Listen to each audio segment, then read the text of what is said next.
Hello everyone, welcome to all. आज से इस सीरीज़ में हम लोग पार्ट्स ऑफ सेंटेंसेस को पढ़ना शुरू करेंगे, जो आपके क्लास 9th और क्लास 10th के कोर्स को कवर करेगा। जो आप अगर यूपी बोर्ड से बिलोंग करते हैं, सीबीएसई बोर्ड से हैं या फिर आईसीएसई बोर्ड से हैं, या फिर आप किसी कॉम्पिटिटिव एग्ज़ाम की तैयारी कर रहे हैं, उन सभी लेवल पर ये पार्ट्स ऑफ सेंटेंस टॉपिक आपका टॉपिक कवर करेगा। तो फुल्ली हम लोग स्टार्टिंग से बिगनिंग एकदम जो जीरो से शुरू होता है, अल्फ़ाबेट से शुरू होता है, वहाँ से शुरू करेंगे और एक एक पॉइंट को, एक एक टॉपिक को क्लियर करेंगे, जिससे कि आपका कोई भी क्वेश्चन, क्वेरी जो है वो कंप्लीट हो सके, उसका आंसर आपको मिल सके। इसके अलावा भी कोशिश रहेगी कि इसके अलावा भी अगर आपको कोई क्वेश्चन है, कोई भी क्वेरी है, छोटी से छोटी चीज़ अगर आपको लगता है कि आपको जानना चाहिए और आपको नहीं पता है, तो आप कमेंट्स के थ्रू पूछ सकते हैं। इसके अलावा डिस्क्रिप्शन में दिए टेलीग्राम लिंक के थ्रू भी आप हमसे जुड़ सकते हैं। तो चलिए स्टार्ट करते हैं और समझते हैं कि पार्ट्स ऑफ सेंटेंस क्या होता है। हम यहाँ पर सभी चैप्टर्स को कवर करेंगे जो आपके ग्रामर बुक में दिया हुआ है, यानी कि बेसिक चीज़ों को शुरू करने के बाद में एडवांस तक चलने की कोशिश करेंगे और A to Z एक एक चीज़ों को देखेंगे हम लोग। तो आज से ये चैप्टर 1 है। चैनल को सब्सक्राइब कर लें, जिससे कि आपको कंटिन्यूसली आने वाले वीडियोज़ की नोटिफिकेशन आपको टाइमली मिलती रहे। तो चलिए समझते हैं। सबसे पहले तो समझ लेते हैं कि इंग्लिश अल्फ़ाबेट्स में कुल कितने वर्ड्स होते हैं। तो इंग्लिश के अल्फ़ाबेट में, अंग्रेज़ी भाषा में वर्णमाला में कुल 26 अक्षर होते हैं। देखिए, एक इम्पॉर्टेंट फोकस मैं और कर देना चाहता हूँ कि ये क्लासेस बेसिकली उन स्टूडेंट्स के लिए है जो हिंदी मीडियम से बिलोंग करते हैं। अगर आप इंग्लिश मीडियम से पढ़ रहे हैं, पहले से इंग्लिश मीडियम है, आपको कन्फ्यूज़न है कोई किसी पॉइंट पर, तो आप यहाँ समझ सकते हैं। अदरवाइज़ दूसरी चीज़ों के लिए मैं कवर कर रहा हूँ, जो यहाँ पे कोर्स कवर कर रहा हूँ, केवल हिंदी मीडियम स्टूडेंट्स के लिए, यानी बेसिक फोकस मेरा हिंदी मीडियम स्टूडेंट्स के लिए है, जिससे कि उनकी जो बेसिक चीज़ें हैं वो क्लियर हो सकें।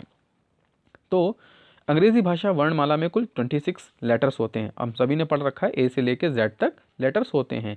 पहला लेटर ए होता है, फिर उसके बाद जेड तक। आप ABCD पूरी जानते ही हैं। आई होप कि ये चीज़ें आपको रिवाइज भी समय समय पे करते रहते होंगे, और आई होप कि आप यूज़ करते हैं तो चीज़ें पता रहती होंगी। एंड इसको दो भागों में बांटा जाता है। देखिए, अल्फ़ाबेट जो होते हैं ए से जेड तक हम लोग लिखते तो हैं, बट इनको हम दो भागों में बांटते हैं। पहला पार्ट कहलाता है स्वर, जिसको अंग्रेज़ी में वॉवेल्स कहा जाता है, और दूसरे पार्ट को हम कहते हैं कॉन्सोनेंट, जिसको हिंदी में व्यंजन कहा जाता है। ये नाम दोनों ध्यान रखेंगे, क्योंकि ये बहुत इंपॉर्टेंट रोल प्ले करता है ये नाम। इसी से आप चीज़ों को पहचानेंगे। अब समझते हैं कि इसमें अंतर क्या होता है। यहाँ पर जो स्वर हैं वो कुल 5 स्वर होते हैं, यानी 26 में से अगर 5 स्वर निकाल दें तो 21 हमारे पास जो है व्यंजन बचेंगे, कॉन्सोनेंट्स बचेंगे। अब इन स्वर का या फिर व्यंजन का क्या काम है, तो ज़रा चीज़ों को ध्यान से समझें। जो भी स्वर होते हैं वॉवेल्स में, जैसे A E I O U, ये 5 वॉवेल्स ऐसे हैं जो किसी भी सेंटेंस में जब जुड़ते हैं तो यहाँ पर मात्राओं का काम करते हैं। किसका काम? मात्राओं का।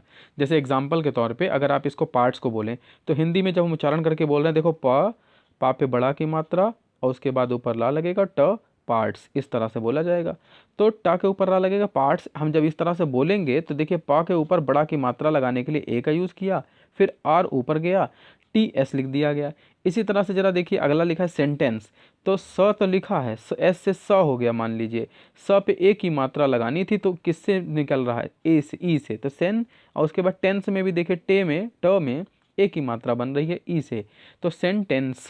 इस तरह से इसकी जो मात्राएं बनती हैं, अगर हम उच्चारण के तौर पे देखते हैं तो यहाँ पर इनका यही अर्थ होता है। इन चीज़ों को आप समझ लें।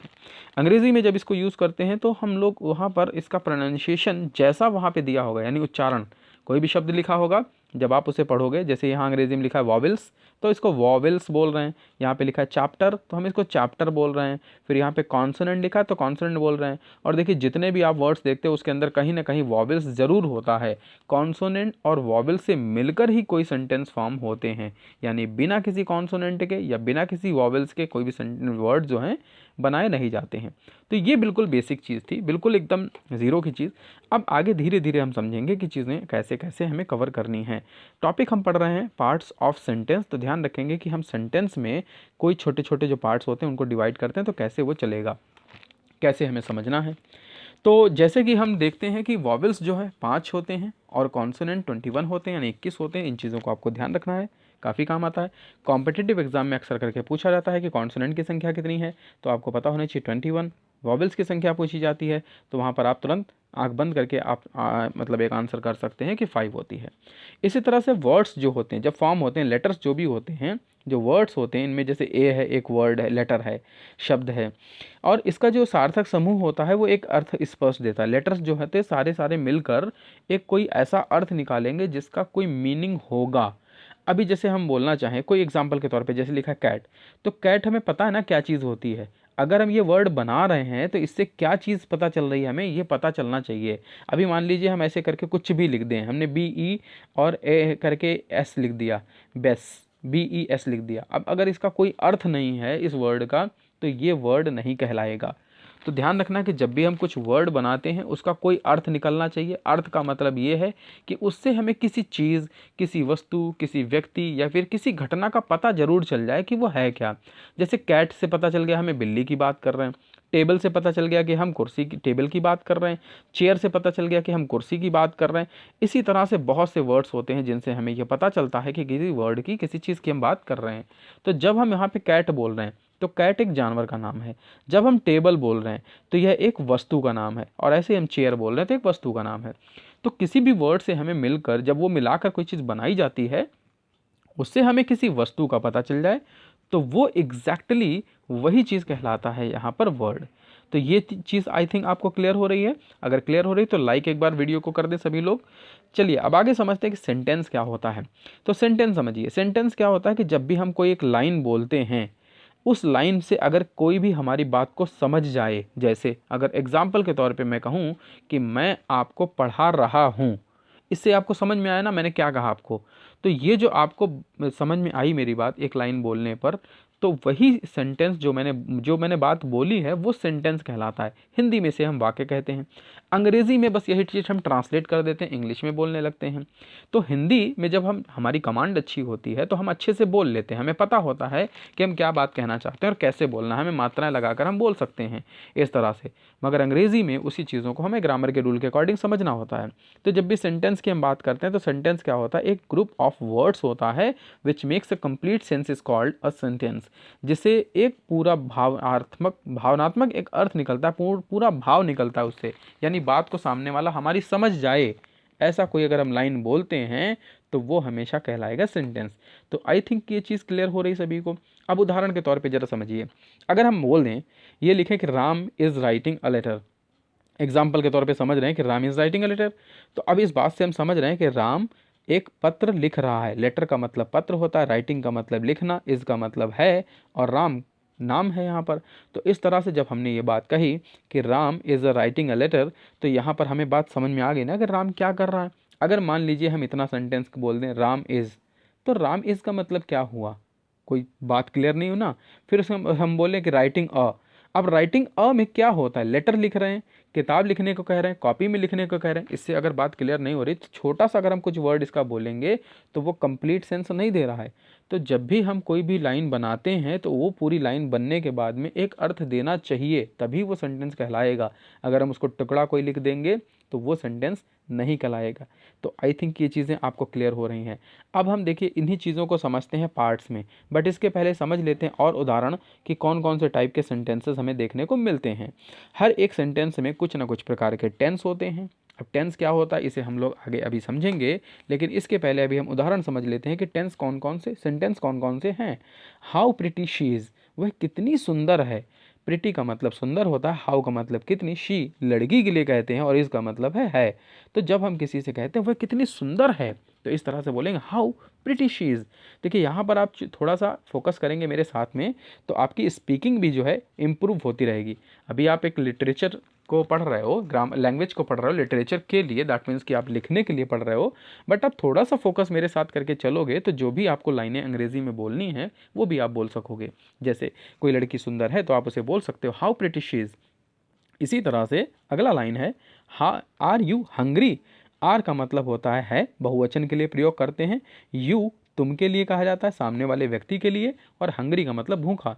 तो यहाँ पूछा जा रहा है कि आर यू हंग्री, क्या तुम भूखे हो, इस तरह से प्रश्न पूछा जा रहा। तो आप किसी से अगर ये लाइन बोलना चाहते हैं क्या तुम्हें भूख लगी है, तो आर यू हंग्री आप पूछ सकते हैं। इस तरह से जब भी हमें किसी को लाइन बोलनी होगी तो अंग्रेज़ी में हम इस लाइन को बोल सकेंगे। तो ये भी चीज़ें आपको क्लियर होंगी इससे। तो साथ में आप ध्यान से चीज़ों को देखेंगे, साथ में आप प्रैक्टिस करेंगे तो काफ़ी कुछ चीज़ें कवर होंगी। नेक्स्ट सेंटेंस देखते हैं, इसमें लिखा है शट द डोर। शट मतलब बंद करो, द डोर का मतलब दरवाज़ा।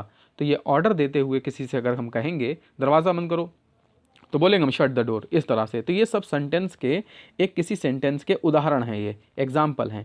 Ram reads a book, Ram एक पुस्तक पढ़ता है, तो यह भी एक उदाहरण है। तो इस तरह से हमें पता चलता है कि सेंटेंस जब भी होता है एक कंप्लीट सेंस देता है तभी हम उसे सेंटेंस कहते हैं, अदरवाइज वो सेंटेंस नहीं है। तो इस तरह से सेंटेंसेस जब भी हमारे सामने मिलेंगे तो हमें अब क्लियर हो जाना चाहिए कि हम कभी भी हमारे सामने सेंटेंस आता है तो हम उसे पहचान सकें कि क्या ये सेंटेंस पूरा है या नहीं। सामने वाला हमारी बात को अगर समझ गया है कि हम क्या कहना चाहते हैं तो वो चीज़ें सेंटेंस में हम बोल रहे हैं तो वो क्लियरली सेंटेंस कहलाती हैं। अब जो मेन टॉपिक है हमारा, पार्ट्स सेंटेंस के क्या होते हैं। अब कोई भी चीज़ है उसके कुछ पार्ट्स होते हैं। सपोज़ आपके सामने मोबाइल है या लैपटॉप है या फिर आप कंप्यूटर पे चीज़ों को देख रहे हैं, तो आप उसके पार्ट्स को ज़रा दाएं बाएं देखिए क्या क्या चीज़ें मौजूद हैं। कहीं पे आपके पास एक पार्ट मौजूद होगा माउस, दूसरा पार्ट मौजूद होगा स्क्रीन, तीसरा पार्ट मौजूद होगा कीबोर्ड, चौथा पार्ट मौजूद होगा उसका चार्जर, या अगर लैपटॉप पे हैं आप, मोबाइल अगर यूज़ कर रहे हैं तो हेडफोन। इस तरह की चीज़ें जो भी उसके छोटे छोटे टुकड़े हैं सारे मिलकर उसे एक कंप्लीट डिवाइस बनाते हैं। लेकिन अगर आप सिंगल एक मोबाइल की ही बात कर लें, मोबाइल को आप मोबाइल बोल रहे हो तो इसमें भी देखिए छोटे छोटे पार्ट्स हैं। इसमें सामने एक स्क्रीन लगी है, पीछे एक बैटरी लगी हुई है, इसमें अंदर से एक एंटीना लगा है, सिम अलग लगा हुआ है, उसके अलावा चिप लगी है जिसको SD कार्ड बोलते हैं। तो ये छोटे छोटे पार्ट्स हैं और हर एक का नाम है। देखिए सामने जो दिखाई दे रही उसको आप स्क्रीन नाम दे रहे हो, वो हमेशा सामने रहेगा। क्या कभी आप ऐसा कर सकते हो कि स्क्रीन को आप बैटरी की जगह पर लगा दो या बैटरी को स्क्रीन की जगह पर? पॉसिबल नहीं है। तो ये चीज़ें ज़रा समझिएगा कि किस चीज़ की जगह कहाँ है, जिसको जहाँ लगाना है वहीं लगाएंगे, इसके अलावा कहीं और नहीं। तो अभी हम डिवाइस का पार्ट समझते हैं।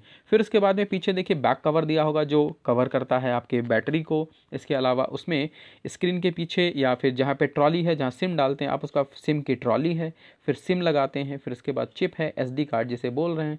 तो ऐसे छोटे छोटे पार्ट्स से मिलकर आपका मोबाइल जो है बना हुआ है। इसी तरह से अब सेंटेंस को देखते हैं। सेंटेंस में जब भी हम पार्ट्स डिवाइड करते हैं तो सेंटेंस में छोटी छोटी चीज़ें टुकड़ों में बंटती हैं। सबसे पहले सेंटेंस जब भी स्टार्ट होता है, मोस्टली जब अफर्मेटिव सेंटेंस होता है, अभी अफर्मेटिव सेंटेंसेस क्या होते हैं उसको भी हम आगे क्लियर करेंगे वन बाय वन चीज़ें। लेकिन ऐसे समझें कि कोई भी सेंटेंस जैसे स्टार्ट होगा तो सबसे पहला उसका वर्ड हमेशा सब्जेक्ट कहलाएगा। बहुत अच्छे से समझ लीजिएगा क्योंकि सबसे ज़्यादा काम यही आता है। अब एग्जाम्पल हम अभी देख रहे थे, जो इस तरह से सेंटेंस लिखा था, लास्ट सेंटेंस को देख लें, लिखा है राम रीड्स अ बुक। तो राम यहाँ पर जो है एक सब्जेक्ट का काम कर रहा है, इसको हम लोग बोलते हैं कर्ता। और कर्ता वो होता है जो काम को कर रहा होता है। अभी देखिए राम किताब को पढ़ रहा है तो मतलब राम काम को कर रहा है, तो उसे हम कर्ता कहेंगे। इसी तरह से यहाँ पे ध्यान रखना ये बात को कि जो स्टार्टिंग में वर्ड मिलेगा वो हमें हमेशा सब्जेक्ट कहलाएगा। अब सब्जेक्ट जो होता है कोई भी प्रोडक्ट का नेम हो सकता है, कोई वस्तु का नाम, जैसे आपके साथ आसपास कोई चीज़ें हैं उसका नाम हमेशा कोई प्रोडक्ट का नाम कहलाएगा। इसके अलावा किसी व्यक्ति का नाम हो सकता है, किसी जंतु का नाम भी हो सकता है, किसी जानवर का या फिर किसी पेड़ पौधे का भी नाम हो सकता है। तो कोई भी चीज़ होगी अगर उसका एग्जैक्टली कोई नाम है, उस नाम का प्रयोग हमने शुरुआत में किया हुआ है तो वो सब्जेक्ट कहलाएगा। तो ये बेसिकली सब्जेक्ट होता है पहला पार्ट। और दूसरा हिस्सा हम इसे दो पार्ट में डिवाइड करते हैं तो बोलते हैं दूसरा पार्ट प्रेडिकेट कहलाता है। अब प्रेडिकेट जब भी हम डिवाइड करते हैं तो प्रेडिकेट को बेसिकली हम लोग हमेशा किसी भी हेल्पिंग वर्ब से शुरू होने वाले पार्ट से या फिर मेन वर्ब से शुरू होने वाले पार्ट से डिवाइड करते हैं। जैसे Ram is writing a letter को अगर डिवाइड करेंगे तो राम के बाद जितना है वो प्रेडिकेट, राम के पहले जितना है यानी राम का हिस्सा मिलाकर अगर करेंगे शुरुआत वाला तो वो सब्जेक्ट कहलाएगा। फिर इसी तरह से किसी और सेंटेंस में अगर वर्ब हेल्पिंग वाली नहीं दी है तो वहाँ पर जब हम अलग करेंगे, जैसे यहाँ पर रीड्स अ बुक अलग कर दिया तो ये एक मेन वर्ब यहाँ से दिया हुआ है, अलग पार्ट कर देंगे तो ये कहलाएगा प्रेडिकेट। और शुरुआत में जो नाम दिया है उसे कहेंगे हम लोग सब्जेक्ट। तो इस तरह से हम दो पार्ट में इसको सबसे पहले डिवाइड करते हैं। तो दो पार्ट में डिवाइड क्यों करते हैं उन चीज़ों को भी हम आगे समझते हैं। चलिए, अब जिस तरह से हम इसे डिवाइड करते हैं तो इसमें हमें ये देखना होता है कि सब्जेक्ट को जो हम पार्ट डिवाइड कर रहे हैं, सबसे पहले सब्जेक्ट में समझ लेते हैं कितने तरह के हम पार्ट को डिवाइड करते हैं। शुरुआत में जो दिया होता है सब्जेक्ट, वो नाउन भी हो सकता है, कोई प्रोनाउन भी हो सकता है। इसके अलावा किसी तरह से जहाँ पे कोई वर्ब दिया होगा, जैसे यहाँ पे दिया मोहन लाफ्स या फिर गीता रीड्स, तो ये लाफ जो है वर्ब है, इसको हम प्रेडिकेट के हिस्से में ले जाएंगे। और इसके अलावा जहाँ पर रीड्स लिखा है वह भी प्रेडिकेट के हिस्से में जाएगा, जिसे हम लोग यहाँ पर बोलते हैं कि एक वर्ब का काम कर रहा है। तो इस तरह से यहाँ चीज़ों को हम लोग क्लियर करेंगे कि हमारा बात का हिस्सा जो सब्जेक्ट में आएगा, सेंटेंस में आएगा, उसे हम प्रेडिकेट में रखेंगे। वो हमारा एक तरीके से विधेय होता है, उद्देश्य होता है। अब यहाँ पर सेंटेंस को अगर हम पार्ट्स में डिवाइड कर रहे हैं, अगर हम उनके पार्ट्स में डिवाइड कर रहे हैं तो सब्जेक्ट जो हमारे पास बचेगा उस सब्जेक्ट को देखेंगे तो सब्जेक्ट में भी कई हिस्से हमारे पास बटे हुए होते हैं। अब कई हिस्से बटे हुए होते हैं, मान लीजिए कि हम एग्जाम्पल के तौर पे एक सेंटेंस लिखें, जैसे अ बॉय वॉज वर्किंग। अभी ये सेंटेंस हमने लिखा इस तरह से, तो इस सेंटेंस में हम इतने हिस्से पर लेकर चलें कि जो स्टार्टिंग में दिया हुआ अ बॉय इस ये सब्जेक्ट है, और जो हेल्पिंग वर्ब जहाँ से शुरू हो रही है इसके बाद का हिस्सा सब का सब जितना भी है वो प्रेडिकेट है। तो जब हम उस प्रेडिकेट को देखेंगे और ये स्टार्टिंग के हिस्से में सब्जेक्ट देखेंगे तो सब्जेक्ट में कौन कौन से ऐसे इंपॉर्टेंट पार्ट हैं जिन्हें हमें और डिवाइड कर सकते हैं। तो अगर हम स्टार्टिंग में देखें, लिखा है जैसे अ बॉय, तो अ बॉय में कुछ हिस्सा होता है वो क्वालिफायर कहलाता है, और कुछ हिस्सा उसमें से मेन वर्ड या फिर हेड वर्ड कहलाता है। यानी मुख्य रूप से हम बात किसकी कर रहे हैं वो हमेशा मेन वर्ड या हेड वर्ड कहलाएगा, और उसके साथ कुछ जुड़ा हुआ अगर आ रहा है तो वो एक तरह से क्वालिफायर कहलाएगा। अब क्वालिफायर के साथ साथ कभी कभी उसमें डिटर्मिनर, एडजेक्टिव और एडवर्बियल फ्रेजेस भी आ जाते हैं। जैसे अगर मान लीजिए हम इस तरह से लिखना चाहें, आप बॉय की बजाय इसको हम लिखना चाहें अ टॉल बॉय, एक लंबा लड़का, तो अब देखिए यहाँ पे हमने बॉय तो लिखा ही है, ये हमारा मेन वर्ड है, और यहाँ पर स्टार्टिंग में ए लिखा है, ये डिटर्मिनर कहलाएगा, और साथ में यहाँ पे टॉल जो यूज कर रहे हैं ये एडजेक्टिव कहलाएगा।